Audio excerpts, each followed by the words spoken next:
Hello, it's Bob74H back with another video today, and today I will be discussing the Agami ga Kill anime and my thoughts and or critiques of it. So, one of my first issues is how Leon dies. So, it's shown that, characters, who are on her level, or at least comparable, they can dodge point-blank explosions, like Leon herself dodged that pyro guy's tank exploding, which should be way faster than a revolver bullet, right? But apparently she can dodge, really, really condensed, super magic powered heat, but not, a simple revolver. Because that makes a lot of sense, apparently. It doesn't, but I'm just pointing out how it doesn't make sense. So, also, there's a scene in the final episode where Akame gets this form by slicing herself. It's like, okay, this is pretty cool, a lot of people would say. And it's like, yes, but it doesn't make sense in the narrative, because in the Zank episode, the Zank the Executioner episode, it's shown that she will die if she gets an even scratch on her. Like, if she even gets scratched, she would die, right? That's what's kind of stated by her to Tatsumi. He straight up she straight up tells him, the risk with this weapon is that if I get scratched, I will die. But later on, she straight up cuts herself and she doesn't die. So, again, very inconsistent, at least the final episodes. And there's two big Deus Ex Machina forms that come out of nowhere. First is, like I said, the Akame form that she gets when she cut herself. And then the second would be the one in the Pyro episode, which is Tatsumi's, super dragon form of wings, which he never used before, and he's never shown any ability to evolve the armor or anything of that sort. The only thing that has been shown akin to evolving would be morphing to fit the size of the user, which isn't akin to evolving.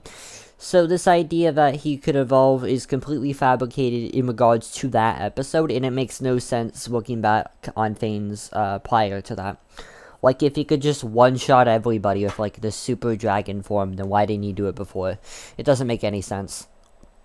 Another one of my issues with the episode, or the series in general, was that there's this big mecha form that the, king has, or the emperor. And he never uses this until the end. It's like, why doesn't he use this before? They pretty much killed all your elite soldiers, and you're just going to not do anything? Like, this doesn't make any sense. If you could just one-shot most of them with this giant mecha, then why didn't you do it? Like, this is so stupid. And, Asdef, right? The general, the top general. She's very, very, very stupid in the sense that you're expected to see her as a very competent leader, but she consistently demonstrates that she's not that. Like, she acts emotionally. She's going for a guy who literally doesn't like her and tries to run away from her at every turn. And she also acts very emotionally to her subordinates, something that everyone in the show points out. So, again, it's very contradictory even within itself. Like, it's acknowledging that it's inconsistent, which doesn't change the fact that it's inconsistent, but it just means that it's like, yeah, I know it's stupid, come on, get with it. And another thing is, too, with the Akame situation, is that her friend says, I'm gonna paint you as the bad guy, I'm sorry. Like, the bad guy for all the crimes that the revolutionaries did. And it's like, she gets it, she gets why, but it's kind of an asshole move considering she's the only member of their group still alive. And it seems out of character for the boss to do that, considering before such, she was completely risking her own platoon and her own, squad just to save Tatsumi. This is so stupid. Why would she risk the safety of one person when, in context beforehand, she was willing to risk everyone's safety to save one person before? Why would she do that? It doesn't make sense. She's shown to care about her comrades, but at the end, she's just like, yeah, we're gonna paint you as the enemy because we need a face to do that. Another thing is, too, is that they parade the revolutionaries as good, right, or just. And from what we've seen, as the audience, their revolution has caused more damage and more deaths than what has been caused by the Empire during its reign.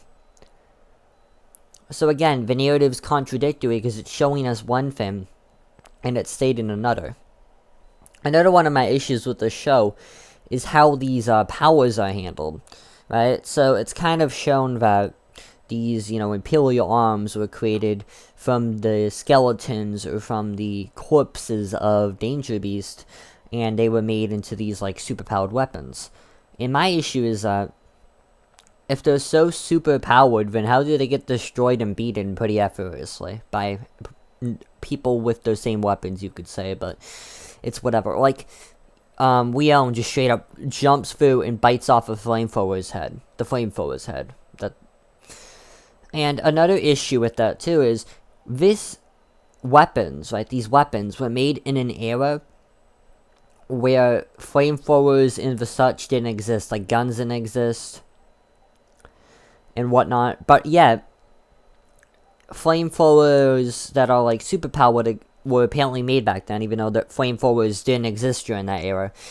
Again, there's many contradictions such as this. Another one would be how Asdef is portrayed as, a good guy, or she's portrayed to have, tendencies that would be considered good, like even Tokiomi, I think? No. Whatever his name is, the main character's name. He thinks he can, convert her to the side of good. And that's the thing, too. So, yeah, it's kind of portrayed like she's pure evil sometimes, and sometimes it's not. It's inconsistent like that. She goes, the weak shall die and the strong shall live, even though she's, helping out people who are weak. She helps out, Seiryu, I think that's her name. The chick with the robot arms and the, dog, right? So, she's betrayed to help out, her comrades and care about them, but she's, against the weak, and it's okay, that's inconsistent. If you're against the weak, then why wouldn't you just let them suffer? Why wouldn't you let your, comrades suffer, then? Also, there's an inconsistency with the character of Wave. So, he's shown to be this ultra, compassionate guy who cares about his comrades. But yet, when Kurohime was killed, he's ready to throw down with Akame. But, Kurohime herself is just no, you don't have to. But when his boss is killed, Esdef, he doesn't care. It doesn't make sense. Before that, he wanted to avenge Kurohime, but he doesn't want to avenge Esdef for some reason. Makes no sense to me. Also, there's another issue with the character of Mine, right? So, she's betrayed complete and utter annoyance with the main character. And until the, time he saves her, that one time, she hasn't really liked him. But then she kind of betrays that she likes him, and it's well, then why didn't you like him before that? Because he has saved you before, but you haven't liked him when he did that. Whatever, it doesn't make sense. There was, the martial artist guy he saved her from, if you don't remember. But, yeah. It doesn't make sense she wouldn't like him then, if the logic is, well, he saved me and he's really powerful, whatever.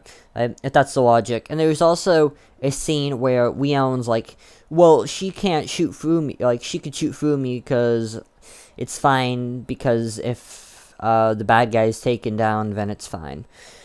But even before that point, she's shown to be a master sniper, which can shoot through point-blank people. There's a crowd of people, and she hit the exact person without damaging any innocents. She has shot through that one there's a name for the martial arts style. I think I'm going to butcher the name, but it's Kumuji, I think, and she shot through the, master guy, and the main character was holding him down, by the legs, and she managed to perfectly shoot through him and not even hit the main character. So this idea that Leon would be afraid that Mine would hit her just doesn't make sense. And at this point, it's kind of rejected that she's this master sniper, and it's well, wasn't that her whole gimmick before? And then, like, we even see earlier on that she, like, rapid fires the sniper gun. It's like, well, I thought she was supposed to be a sniper. Like, what happened with that? Again, just so many inconsistencies within the show. We get another one, too, where it was stated that General River was executed because he, like, talked against the minister and the emperor. But then, like, later on, when, you know, he's shown again after Balat's story, it's shown that he's, like, completely alive and well and that as they've saved him. It's like, I guess that's fine, but it doesn't make much sense. But I mean, it's an anime, so I guess who fucking cares, apparently? Because, you know, we can't have good writing because that would be a curse. What would that be if we had good writing?